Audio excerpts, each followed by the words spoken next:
Are you a burnt out overachiever buried in responsibilities? Do you miss laughing with your friends, just laughing from the gut?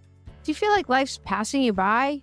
If you've been wishing for some kind of shift, you're in the right place. Welcome to 52 Weeks of Hope, the show where we take you off the hamster wheel by ditching your to-do list for the to-don't list.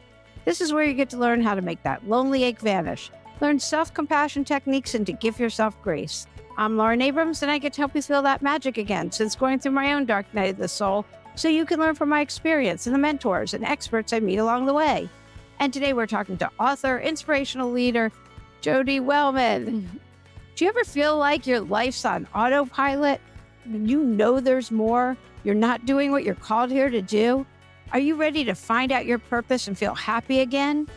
You're in for a treat as you get to learn how to put meaning back into your moments. Listen as Jody helps you live in your truth and your joy. Author of You Only Die Once, How to Make It to the End with No Regrets. Welcome to 52 Weeks of Hope, Jody. Thank you, Lauren. I'm excited to be here to chat with you. I am too. Well, your TEDx talk is amazing. You have a whole thing about counting down how many Mondays are left, and people are like, oh, that's morbid. And it's not. It's how to live your life with meaning. But how did you get to where you're counting how many Mondays are left in your life, which is so original? Yeah. And I like how you pointed it out that definitely some people think, wait, what? That does not sound like something. Should I click off this podcast? And no, don't yet, because we promise it won't be morbid. It'll be motivating. I was studying this topic of memento mori is the Latin phrase that means remember we must die.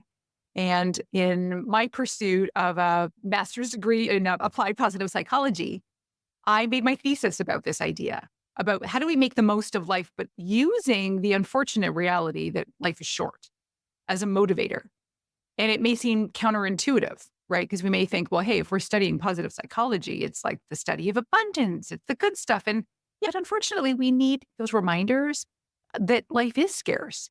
And research is so clear that when we do recognize the temporal nature, the fact that it is finite, that does help motivate us to take it with more, we take it seriously. We treat it with urgency and more of a sense of intention. So that's what got me officially into it. Was I've always been interested in the topic, but I had some stuff go on in my life, which I'm happy to elaborate on. But it was really the study of it that made me go, oh, I'm going to make this my life now. Like I'm going to make this my profession, not just my interest.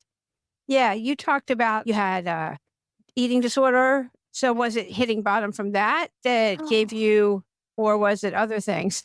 Yeah, you know what? It's funny, as bottom as that could have been for 10 years, that wasn't even a bottom. I mean, it was just a really crappy, long, dark tunnel hall that was part of it. And that for me is actually more of a metaphor of life. You talk about going through the motions. I love the feeling of that phrase because I hate it. That feeling of, no, we don't want to go through the motions. We don't want to find ourselves 10 years into a bad habit or a detrimental way of living that we're just really hiding from life. So that was a big part of it. But my biggest impetus would have been my mom dying in her late 50s. So she died and it was sad. But the biggest thing that hit me was that she had a bunch of regret about things she didn't do, like all the books she wrote and all the business ideas she had and all the plans that she just didn't have the confidence to activate. And that was such a wake-up call for me when I was helping clean up her place after she died of, I think I could go down this road. I could recognize myself. I mean, obviously I'm cut from the same cloth, as her daughter. Like I have all these hopes and dreams. And I also know that I am a little bit chicken shit sometimes. And that for me was like, wait a minute, life's short. Let's get on with it. Yeah. So how did you shift to actually do it? Because taking action is not easy. I always say God doesn't drive parked cars. You can't sit in a corner and wish for things. You have to take action, but it's not easy to take the action and you'd be like, I don't know what to do. I don't know how to start. Or you can go, oh, well, I'll do 15 minutes a day of this, but of what? And how do you start? And what do I do? And yeah, it's such a good question because that's the real difference between like languishing for a decade, say, and wanting something. And like I'll share, I had that as well in my career at one point. I was feeling trapped and stuck in kind of the role I was in. It was just comfortable enough to stay, but I didn't know how to get out. And so talk about the parked car. It was like, I was hoping for the best that somehow something would happen to me. Like, I guess I was hoping to be headhunted. I don't want to do the scary work of figuring out what to do. I just want to be plucked. Yeah. That's a good way to put it. Just comfortable enough. Yeah. That does not sound like a life worth living, is like just getting by. So back to your question, what to do about it? For me, so much of this comes down to the idea about being courageous and being bold, because for most of us, to live like we mean it requires some kind of effort or initiative. That's to either, maybe it is to make a move from a job or from a relationship, or to say, wait a sec, this is a dream I've had for a while. It could be a goal, like writing a book, and recognizing, like, why am I putting it off? It's usually because we're afraid of something. We're afraid of rejection or failure, and recognizing and saying, what would I rather? Would I rather get to my deathbed? And everything with me leads to the deathbed. If I count Mondays, I'm like very interested in the end point. Like, if I get to the end, am I going to regret going for it and maybe having it not take off? Or would I regret not doing it? So for most people, and research is so clear, we regret the things we didn't do so much more than maybe a mistake we made, or, a business plan that didn't take off, or, you asked that person out and they said no. Like, at least we tried. So I think, in terms of the literal first step, it's going to sound kind of silly, but back to the deathbed, like, we have to identify the things that we want to do that we're not doing yet.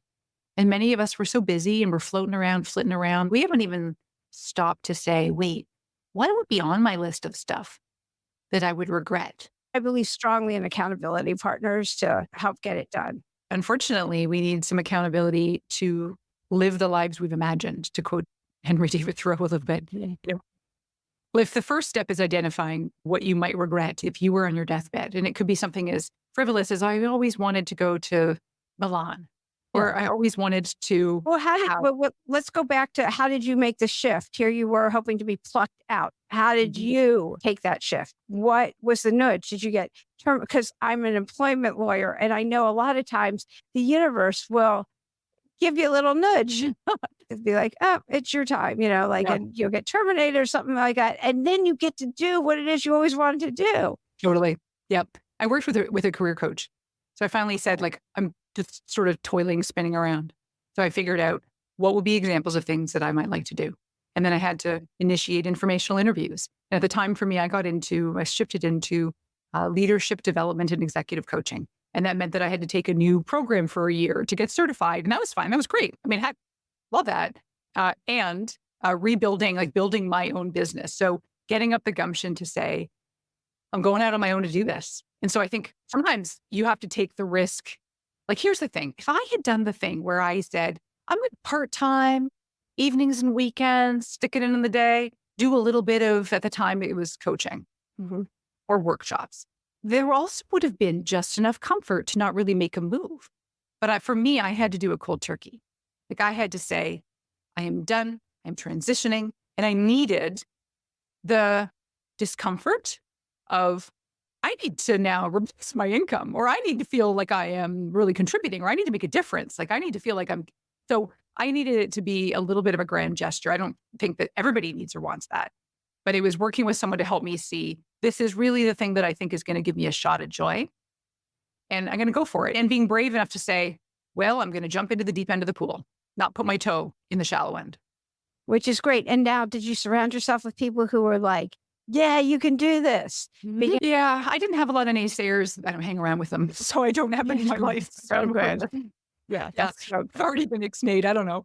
But I would say, yeah, my husband's been a delight, and I would say I'm patient. And I think really the main impetus for me kept coming back to thinking about my mom, like, not out of a fear that it kept me up at night or an angsty fear, but because there's a difference, right, between that and a little bit of like a existentially rooted fear, which is where I want it. This is the science I work in, and it's appropriate fear. It's, I do not want my time cut short. That would suck. But it was more than that, right? It was like, I need to show myself. I don't want to be proud of myself that I gave it a go.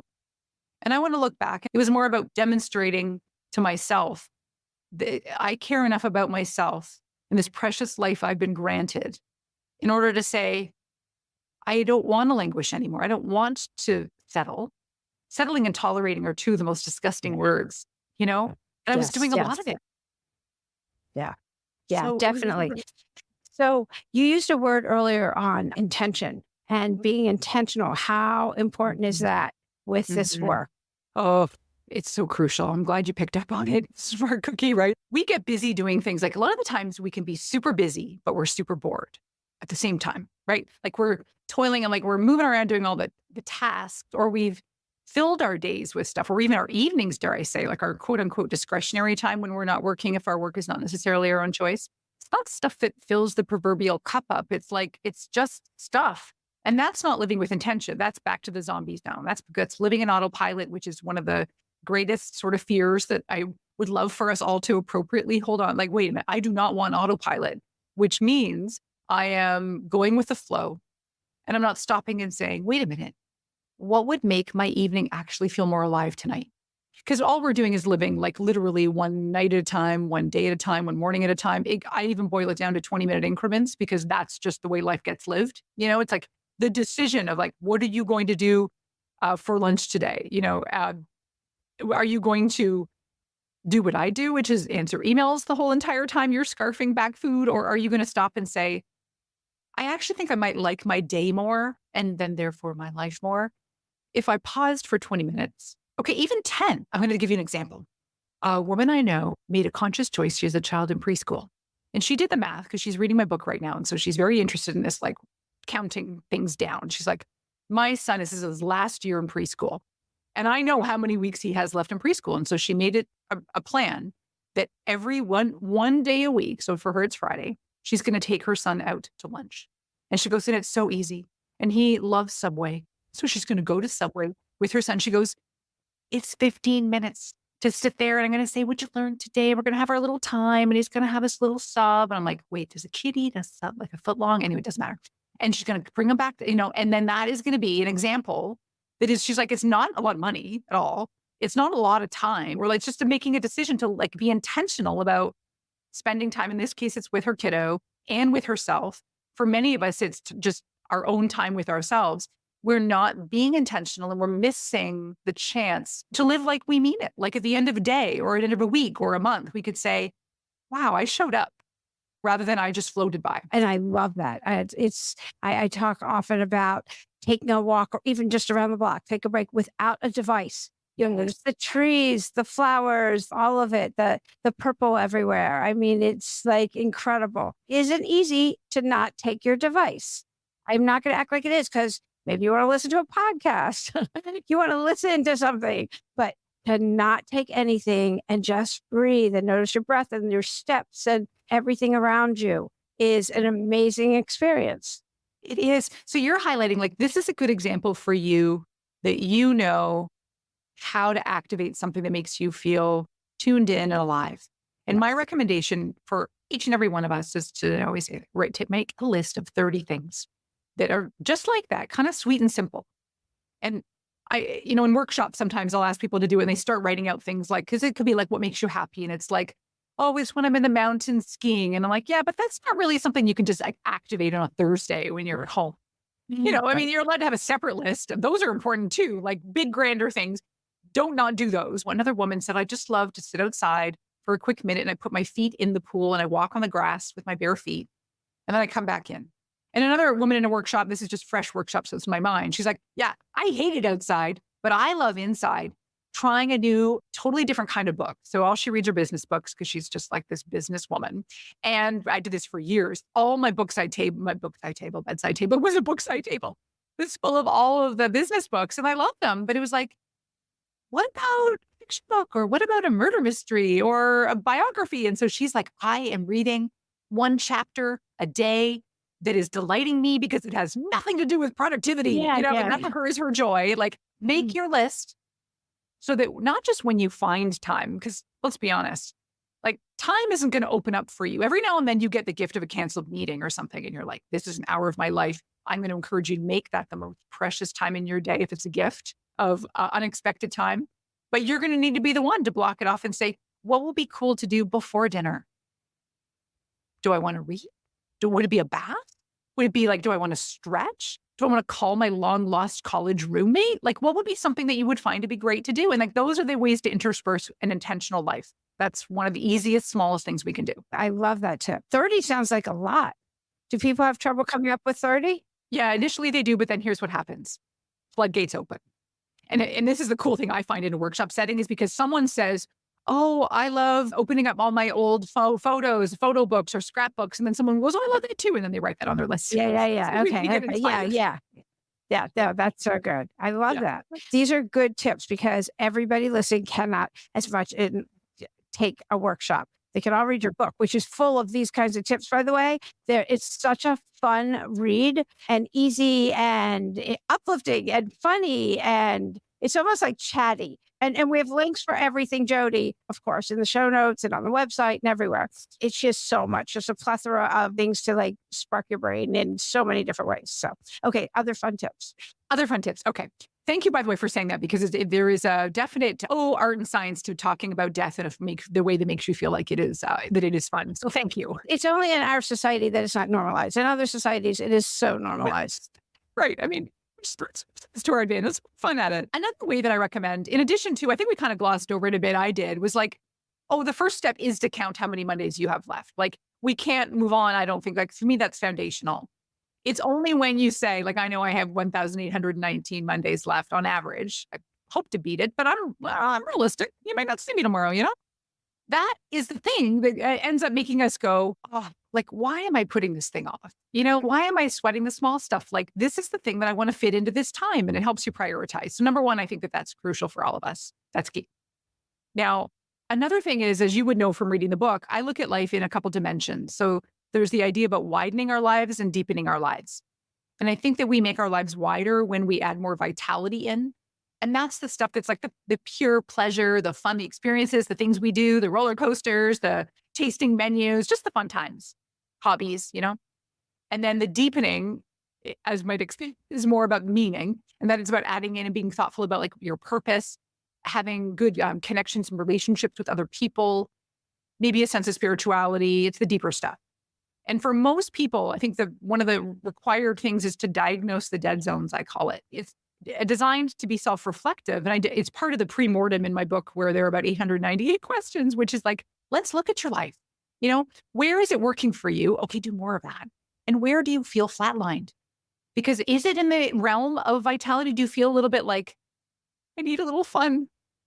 And or is it more in the meaning where you're like, well, I'm fun. I'm going to the cocktail bar, but like, I need it to feel substantive. Like I need more meaning in some way, shape, or form.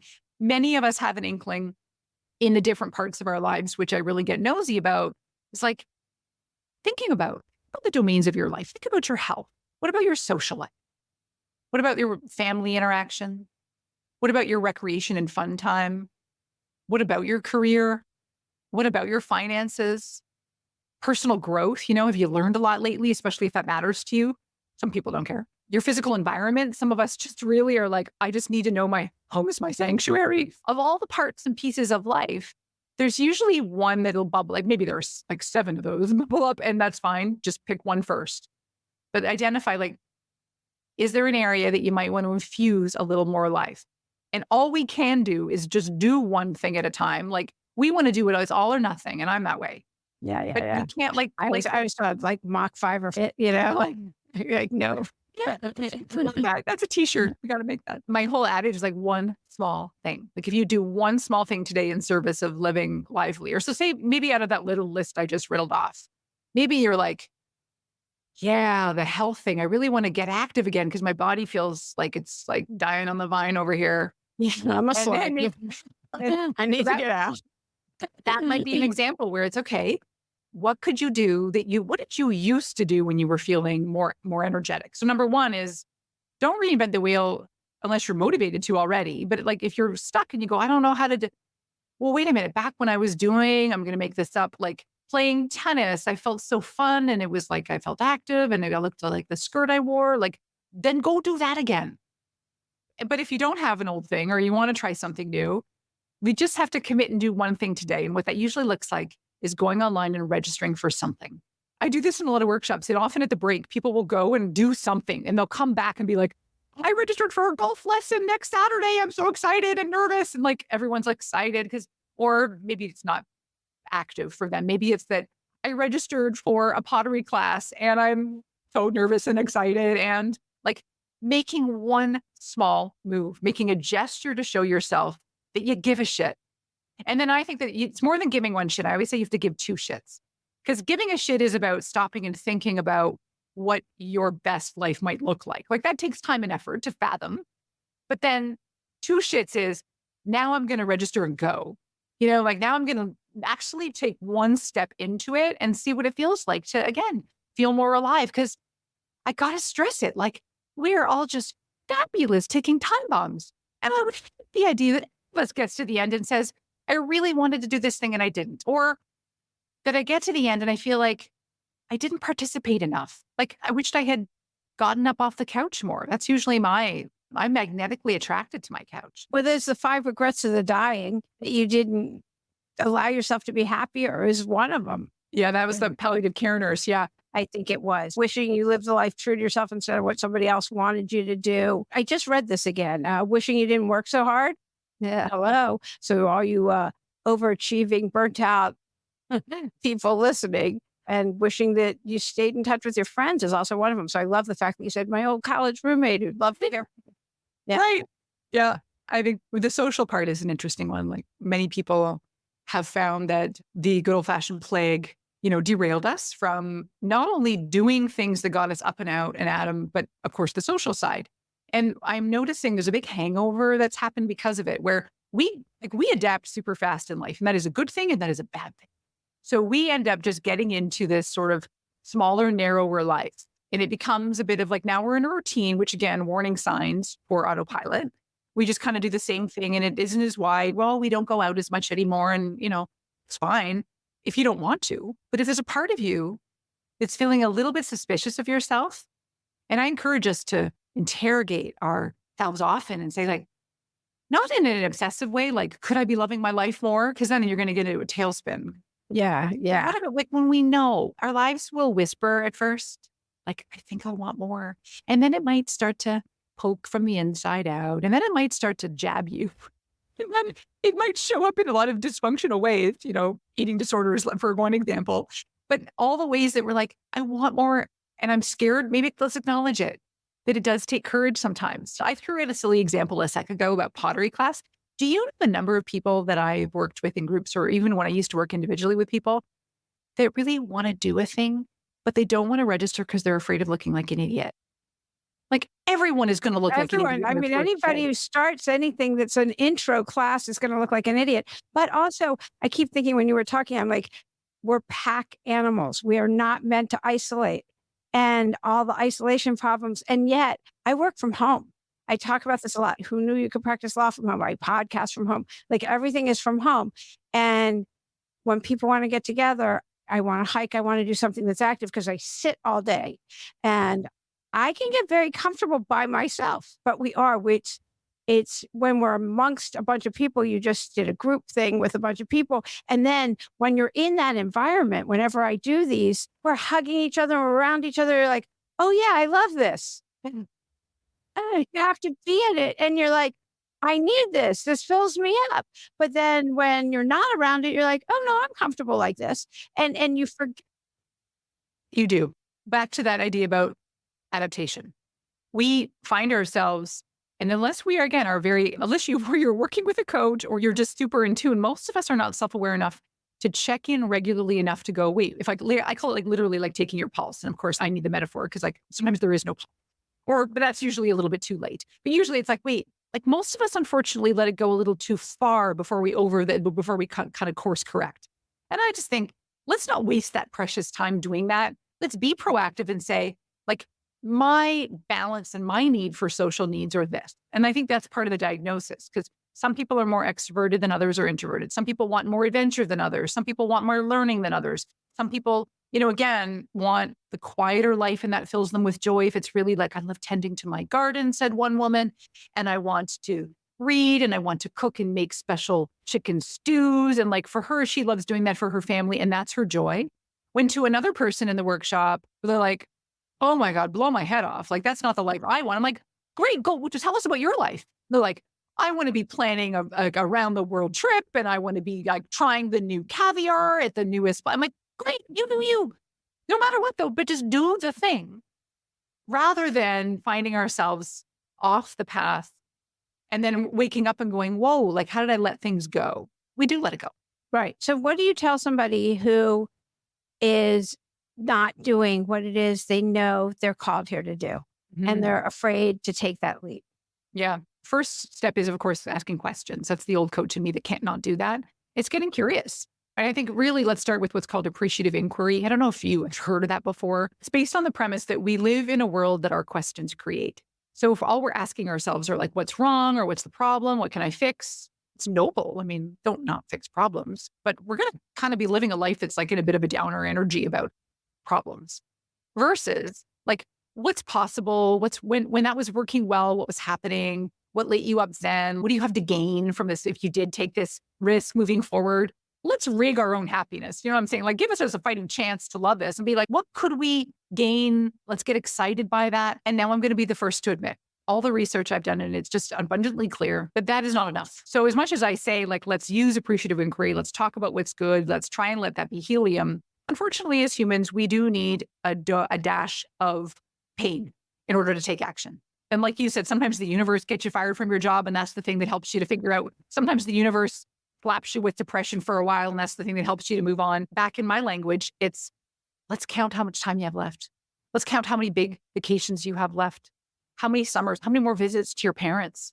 Like, let's get you putting this into perspective, because we often lose the perspective on our impermanence, and it makes us take things for granted. It makes us just go on and live like it's just another summer, when I'm looking at it like we are on the cusp of summer. And this might be, I don't know, I'm not that morbid to say this might be my last summer. I don't really think that way. But like, how do we use this to heighten our sense of commit to living? Like, I want to make the most of this summer, because as far as I know, I'm as able-bodied as I'll ever be. Like, as I age, things are only going to get rustier, right? So how do you just like, then you pick and choose what would be something that might give me a shot at feeling alive, at feeling like if I want vitality or if I want meaning, what that might be. And then it's up to us to slot that in. This is the not glamorous part, is we can fathom and we can have these ideas and say, I want to do this, and acknowledge. I think the next step, Lauren, to what you were just talking about is like acknowledging also, let's talk about why it's scary. And like, what's the worst thing that can happen? Which usually that question is only mildly effective for us. Would you regret it on your deathbed? And how much time do you have left? Yeah, that's a great question. That explains why your TED Talk, like the title of your book, and would you regret it? I love it, because making the most of our scarce time. You have quite an impressive list of who loves your book. Wait, didn't Oprah? I remember seeing it on Oprah's list. Yeah. Well, then, one of my excerpts is in her Oprah Daily magazine. That was great. See, you can manifest anything, you guys. Yeah. And I'm going to go from that to, what is the hardest challenge that you've gone through, and how did you get through it? You know, I'm kind of torn, because I want to go in two directions. We've talked a little bit about, the eating disorders was something that would seem to be an obvious answer. But I think with the right help and care and the right timing in life, that's something that getting the right support, and you need bravery to do that. But that felt like the prescription seemed to make sense. So that one, to me, I'm going to acknowledge it as something that felt hard. But I'm also going to say maybe more specifically that I think applies to more of us. It's overcoming fear. And I talk all about this stuff, living life boldly and committing and participating, because I need help with this, and daily. Like, I count my Mondays every week, and I talk about it a lot. Now I have the pleasure of getting to talk about it a lot with it in this, because I love the idea of it, and I need it and want it. Like, it's not enough to just say it once. It's that, like, even for example, pursuing some of the people that I did want to blurb the book, give an endorsement for the book. You got to be bold. Like, even going out and finding an agent to start to send a query letter to write the book. It's like, that's the stuff that my mom didn't do. Bold steps that are like literal. And those are the moments where we know, like, I want every person listening right now to stop and think, because there's a thing you want to do. If it matters, you have feelings about it. If it matters, it's usually a cocktail of excitement and energy, but also, oh shit, some kind of fear that either might be crushing or just enough to distract you and, conveniently mean that I'll get to it next week. And that's the thing where I just want to grab you and just, it's one part hug, one part shake, and be like, just get on with it. So for me, it's courage to do the thing, the big stuff, even the small stuff, and live. Like Seneca, the philosopher, said, like, essentially, like, it takes courage. Even the act of living takes courage. I know it sounds simple, but I also will challenge us. There's a reason we're in autopilot. There's a reason we take life for granted. And I think if we're willing to face facts, which is, darn it all, we're temporary. That sucks. And let's use that to our advantage. Yeah, I just love that. Before, when you were talking about the questions to ask yourself, and it kind of ties into like walking through your fears. Whatever we focus on grows, just focusing on the good and what we want instead of what could happen and what could go wrong. It's the same as the questions I think we ask ourselves. I really love the way you put that. And like that's pretty amazing. I really love the way you couch and phrase things, your verbiage, which is why you guys will all love the book. Are there any questions I didn't ask you that we're going to be done? And you're going to be like, Lauren didn't ask me this. Yeah. No, you're so fabulously thoughtful of all these things. No, nothing outstanding. Yeah. So this is so good. You guys, all of Jodi's, like I said, all of her links. She has quizzes. She has amazing questions. I have to find, she has 48 life-jolting questions on her 4,000 Mondays website. And again, I have links for all of this on the website and below in the show notes. Thank you so much for being a guest today on 52 Weeks of Hope. Thank you so much, Lauren, for having me here. I hope you enjoyed this week's episode and take with you the messages of honesty, gratitude, and an open heart. Such great messages to take into your week ahead. Be sure to tune in next week for another empowering episode all about how to live abundantly, authentically, and how to have fun. It's a great episode that's super upbeat, and that's next week. You definitely don't want to miss that. Be sure to sign up for free Confidence and Clarity Boost sessions. If you're struggling, this might be for you. It's for those who feel like life's passing them by, your inner critic's going nonstop, you're feeling burnt out and jealous of those who are doing what you wish you were doing. Just go to the website at 52weeksofhope.com and sign up over there. If you're enjoying the podcast, share the love and tell 2 of your friends. I'm Lauren Abrams. Thanks for listening.